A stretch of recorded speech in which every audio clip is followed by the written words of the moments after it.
gracia y paz de nuestro Señor Jesucristo sea con todos los que nos siguen a través de este ministerio de bendición, prédica y de estudio de la palabra. Damos gracias al Señor por la oportunidad que nos brinda para compartir y dar por gracia a lo que por gracia hemos recibido. Señor, gracias por este momento de estudio donde hemos de comenzar a estudiar el libro de Apocalipsis.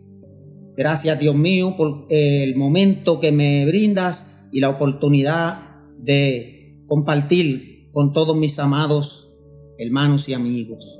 Bendice este tiempo de estudio de una manera poderosa por la intervención de tu Santo Espíritu.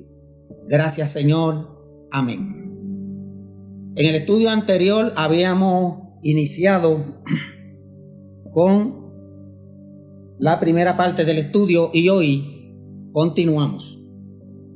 En esta ocasión estaremos analizando los versículos del 1 al 3 del libro de Apocalipsis. Le vamos a dar lectura en el nombre del Padre, del Hijo y del Espíritu Santo a estos versículos que vamos a compartir en este momento de estudio con todos mis amados hermanos y amigos. La palabra del Señor se lee en Apocalipsis capítulo 1, del versículo 1 al 3, a nombre del Trino Dios, y a Él sea la gloria. Amén.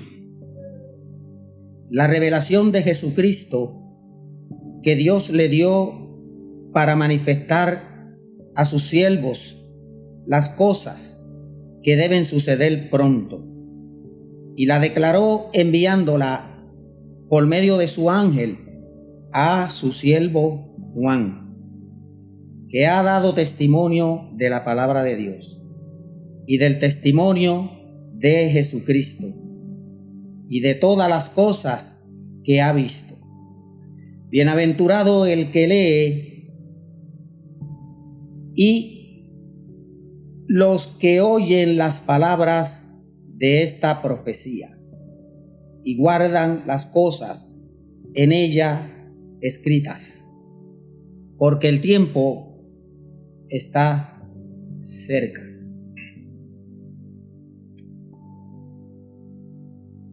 Estos versículos del 1 al 3 son la presentación del libro. Y en ella hay una declaración de la veracidad de la revelación, así también como la bienaventuranza a los que leen y oyen este libro. Recuerden todos mis amados que todo lo que vamos a hablar está relacionado con el libro de Apocalipsis. La profecía, la declaración, todo es relacionado a este libro. Decir que hay una grande bendición para el que lee y oye las palabras de esta profecía. Así que este es un libro bien importante, porque nos está diciendo el Señor a través de la palabra que somos dichosos y felices aquellos que tienen la oportunidad de leer y escuchar la profecía de este libro. Así que nos toca en este último tiempo precisamente analizarlo y comprenderlo. Porque siendo este libro tan especial para la iglesia, en tiempos tan difíciles, en tiempos de persecución, en tiempos donde verdaderamente hay que mirar al cielo y ver que ya Dios de antemano había pensado en Jesucristo y revelarlo a la humanidad, ahora es el momento de estudiar con mucha calma, verso por verso, lo que nos dice y nos declara este libro, precisamente para este tiempo final que nos ha tocado vivir. Un tiempo que nos ha tocado enfrentar, nos ha tocado vivir a ti y a mí, en medio de tanta crisis y tanta violencia y tanta prueba y tanto desastre y tanta hambruna y todo lo que se avecina. El tiempo está cerca. Todo lo que el Señor habló para este tiempo está cumplido. Solo lo que falta es que aparezca Jesucristo y se lleve la iglesia al cielo y se cumpla lo que se declara aquí. profetizado acerca de una tribulación cual no la ha habido y no la habrá jamás. Así que vamos a reconocer que la realidad de este libro, lo primero que nos presenta es una declaración, nos presenta una verdad de una revelación. En primer lugar, ¿qué es lo que no se nos revela? Se nos revela la revelación cuando dice la revelación de Jesucristo que Dios le dio para manifestar a sus siervos las cosas que deben suceder pronto. ¿Qué vemos aquí? Aquí descubrimos la certeza de que lo que este escrito bíblico nos relata es una revelación y es una verdad. Así que la verdadera revelación de Jesucristo está declarada aquí, precisamente en este versículo número 1 que estamos analizando. En el mundo ha habido muchas revelaciones. Hay gente que dice Dios me reveló, Dios me mostró. Otros hacen alusión para introducir sectarismo y forjar religiones falsas diciendo que Dios le mostró, que le dijo. Pero en todas ellas no hay veracidad de parte de la Biblia, porque la voluntad humana confunde los preceptos de Dios y pasa por encima y pasa por alto lo que en realidad es la verdad de Dios. Así que todo queda secundario, falso. Lo único aquí verdadero, la presentación verdadera, es lo que se declara aquí en esta certeza de la veracidad de esta revelación. En primer lugar, se nos revela el propósito general del libro, cuando dice, y repito, la revelación de Jesucristo. A Dios le plujo revelar a Jesucristo. ¿Para quiénes? Para los que leen y prestan atención y oyen las palabras de la profecía de este libro, especialmente para este último tiempo. Que claro está escrito aquí.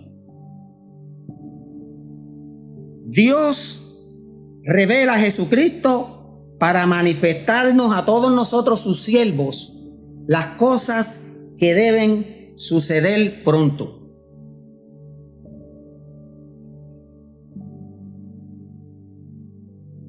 De ahí es donde obtenemos lo cierto, la certeza de que este escrito bíblico es la única y verdadera revelación de parte de Dios a la humanidad.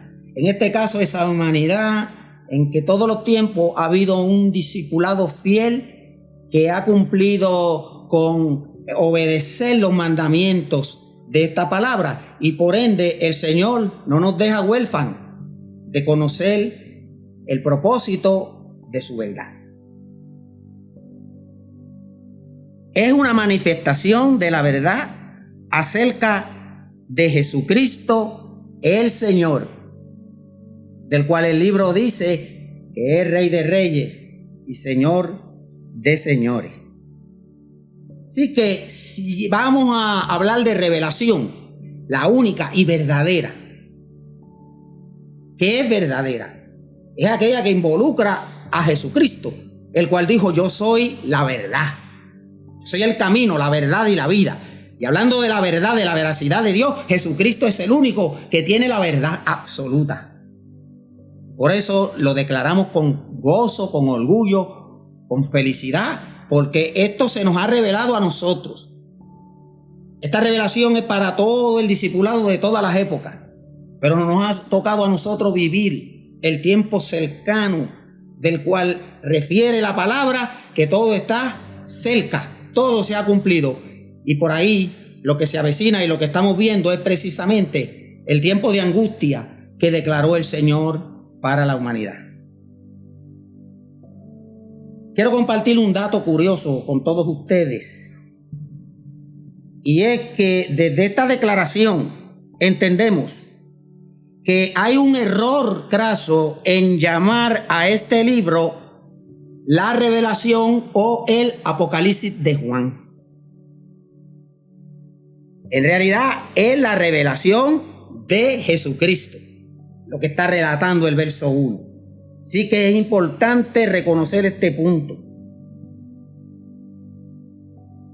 En esta revelación de Jesucristo nos es manifestada, como bien he dicho, y declarada por el mensajero divino, que se la confiere a Juan, quien ha demostrado tener un testimonio agradable ante Dios. Así que hay un hombre que Dios lo llama y hay un ángel que viene a interpretar o a traer el mensaje de parte de Dios y de Jesucristo a un siervo, a uno que está con nosotros identificado en la tribulación, en el padecimiento, pero también en la felicidad de reconocer que fue y somos siervos de nuestro Dios. Por eso Dios viene a intervenir y se nos revela. El autor de Apocalipsis se identifica a sí mismo como Juan. Aparece en el versículo 1 del capítulo 1. Luego aparece también en el verso 4 y en el verso 9.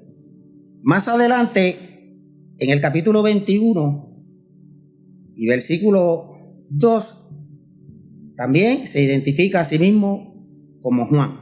Yo, Juan.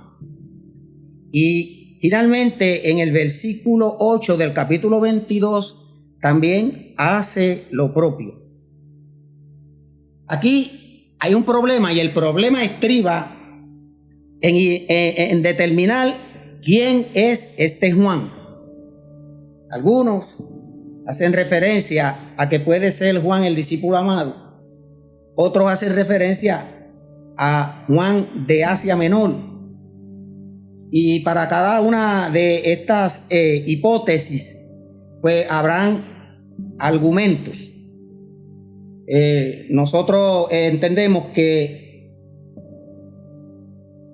dentro del punto, en todo el libro, echamos de menos el acostumbrado saludo apostólico propio de una epístola de parte de el apóstol Juan, el discípulo amado. Porque realmente él se identifica como Juan. Hay muchas escuelas que pues plantean lo siguiente.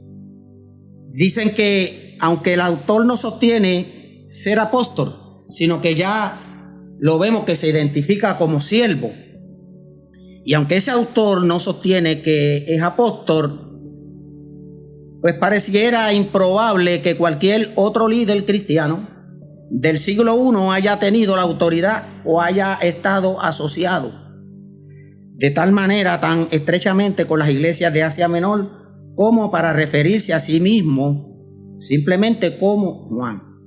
Esto es precisamente el asunto. Él plantea que se llama Juan, pero no hay manera de probar si es Juan el apóstol o es Juan el de Asia.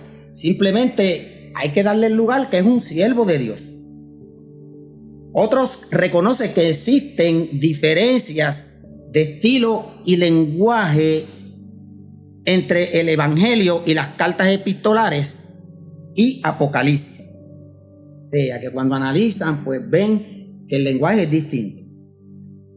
Otros plantean también similitudes significativas, diciendo que solo el Evangelio y Apocalipsis se refieren a Jesús como el verbo, como sucede en uno de los versos de Apocalipsis, donde se plantea que Jesús es verbo, dando por sentado que la postura más acertada, según el planteamiento que aquí estamos dando, es la que sostiene que puede ser Juan el apóstol, el mismo de Apocalipsis.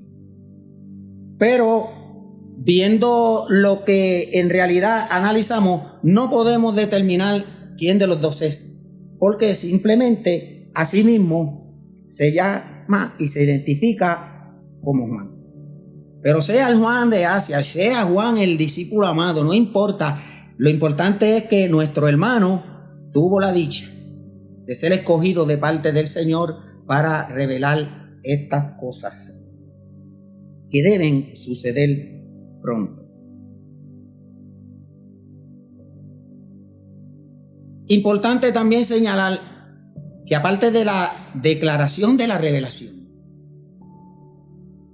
de hablar del autor que verdaderamente padeció persecución y es un siervo del Señor, del cual podemos tener la confianza de lo que escribió, lo escribió por medio de la revelación de Jesucristo al ángel que envía el mensaje a Juan para que plantee todo lo que se ha declarado y escrito para la iglesia.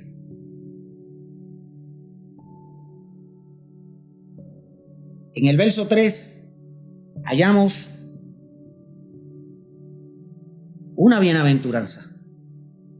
Hemos hablado anterior, pero tenemos que seguir hablando. La bienaventuranza que hallamos en Apocalipsis capítulo 1 y verso 3 es una impactante verdad contra aquellos que insisten en llamar al Apocalipsis como un libro de miedo y desastre. Les digo algo, amado. Mis primeros años de conversión,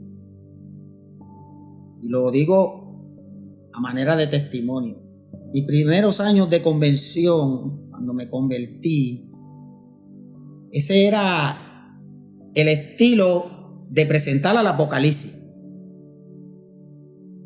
No lo entendemos, habla de bestia, habla de dragón, habla del diablo, así que es un libro de miedo. Fue luego de muchos años cuando la madurez empezó a llegar a mi vida, en el crecimiento y en el conocimiento de la verdad, en estudiar a profundidad las Sagradas Escrituras, que pude comprender que había caído en esa trampa. En los que han dicho y lo insisten en llamarle el libro de miedo y de desastre. Ese libro hay que dejarlo porque hay mucho simbolismo, ahí hay muchas metáforas, etcétera, etcétera, etcétera. Cuando en realidad hemos declarado que este libro de Apocalipsis ha sido exclusivamente para fortalecer la iglesia y consolarla en tiempos difíciles. Eso lo venimos a ver ahora. Yo quiero hablarle a todos aquellos que todavía están insistiendo en llamarle libro de miedo y de desastre al Apocalipsis, que comiencen a verlo como el libro final, el libro determinante que hay que leer y estudiar a profundidad. ¿Por qué? Porque en este versículo se llama la atención a que se lea y se escuche la lectura del libro, y no lo dice un concilio, o no lo dicen maestros teólogos y teológicos de estudio, lo dice la palabra desde muchos años, desde que fue escrito el libro. Llama la atención a leerlo y a escucharlo,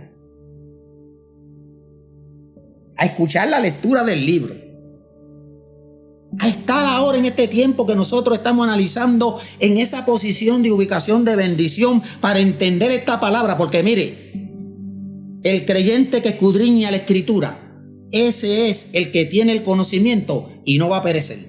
Perece el falto de entendimiento, perece el que le falte el conocimiento. Y un día el Señor le va a pedir cuenta. Mientras estuvo vivo aquí en esta tierra, estuvo vivo en el ministerio, prefirió leer y estudiarle otras cosas y no estudiar lo que el Señor indicó para beneficio y bendición del pueblo por el cual Dios le plujo revelar a Jesucristo a sus siervos, a nosotros, para mostrarnos todo lo que va a suceder y especialmente las cosas que han de suceder ahora. Lo podemos decir con certeza, ciencia cierta, que van a suceder pronto. El mundo ya está viendo el mundo la situación. Se está cumpliendo todo lo que se dijo. Y ahora es el momento de ser más bienaventurados que en nuestra posición de vida anterior. Ahora más que nunca. Aquí esta impactante verdad es contra aquellos que insisten en llamarle al Apocalipsis un libro de miedo y de desastre. No. Esto es para los fieles.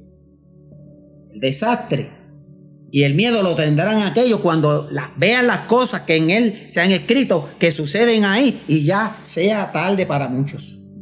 Pero ahora que hay tiempo, es la oportunidad de ver y escuchar y profundizar esta verdad que nos llena de alegría y de regocijo.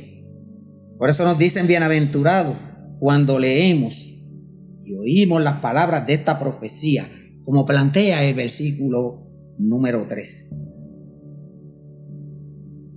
Ese es el resultado para toda persona que es llena de bendiciones. Ser bienaventurado, eso implica que estamos llenos de gozo, llenos de alegría, pero sobre todo llenos de paz. Eso es un bienaventurado. Uno que está conectado con la profecía, con la palabra de Dios, que no puede ser engañado bajo ninguna circunstancia, porque tiene la verdad, y la verdad es lo que se declara y se enseña en este maravilloso libro. Bienaventurado aquella persona que es llena de bendiciones. Hoy nosotros estamos recibiendo bendiciones. El tiempo es corto para estos estudios, pero queremos ir con esta calma para que tú entiendas que este libro tiene que leerse y estudiarse y escuchar la verdad que en él hay, para que tengamos la certeza y la paz que produce la verdad, la verdadera revelación, el verdadero mensaje para la iglesia del Señor en la tierra. Para obtener esta bendición, el lector, en este caso, se nos mandó imperativamente a leerlo. Y los que obedecen esta palabra son los que la leen. Los que se conforman con oír y no leen ni profundizan en la escritura, corren peligro de ser engañados y de ser confundidos con tanta mentira, con tantas ideas humanistas que hay, con tanto sectarismo falso, donde ni se menciona este libro. Pero la verdadera iglesia menciona el libro, menciona la profecía de este libro. Y para obtener esta bendición, el lector debe guardar los mandamientos del Señor. Y uno de los mandamientos del Señor es que leas el libro. Bienaventurado el que lee. El verso 3 plantea la bienaventuranza. Bienaventurado el que lee y los que oyen las palabras de esta profecía. En otras palabras, este es el libro del momento. Porque el tiempo está cerca. Guardar los mandamientos del Señor es el equivalente bíblico de vivir de acuerdo con lo que nos dice el Señor, con los postulados de esta palabra.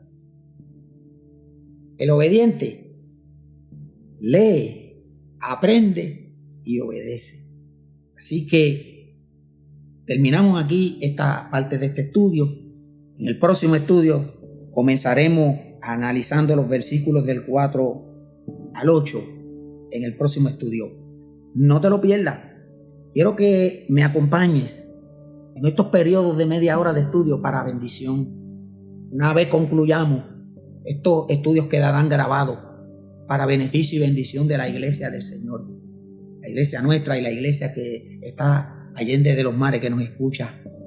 Recibe la paz de Cristo y permite que esta palabra te haga feliz. Que Dios te bendiga y te guarde.